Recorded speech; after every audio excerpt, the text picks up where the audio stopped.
అందరూ అంటే నువ్వు గ్రంథం చదువు, నిన్ను పిచ్చిది అన్నోళ్ళందరూ పిచ్చోళ్ళు అవుతారు. నేను మళ్ళీ చెప్తున్నాను, గ్రంథము చదివే నువ్వు ఏ చదువైనా చదవగలవు, ఎవరినైనా చదవగలవు. కానీ గ్రంథము చదివే నిన్ను మాత్రం ఎదుటోళ్ళు చదవలేరు, వాళ్లకు నువ్వు అర్థం కావు. ప్రపంచ ప్రఖ్యాతిగాంచినటువంటి శాస్త్రవేత్తలలో 100 మంది శాస్త్రవేత్తలలో దాదాపు 90 మంది, ఒకవేళ ఒక 100 మంది శాస్త్రవేత్తలు ఉంటే అందులో 90 మంది మన ఊహకు కూడా అందని ఆవిష్కరణలు వాళ్ళు చేశారు. మనకు ఊహకు కూడా అందని విషయాలు వాళ్ళు కనిపెట్టి ఈరోజు మనకు అందుబాటులో తెచ్చారు. వాళ్ళందరి జీవితాలు మీరు వాళ్ళ లైఫ్ స్టోరీస్ చదవండి.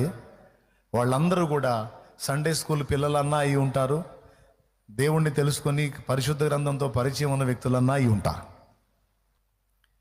ఈ గ్రంథంలోని పవర్ ఎలాంటిదంటే అది మానవ జ్ఞానాన్ని మించి పరసంబంధమైన జ్ఞానాన్ని కూడా తన యందు ఇముడ్చుకున్న గ్రంథమే బైబిల్ గ్రంథం. కాబట్టి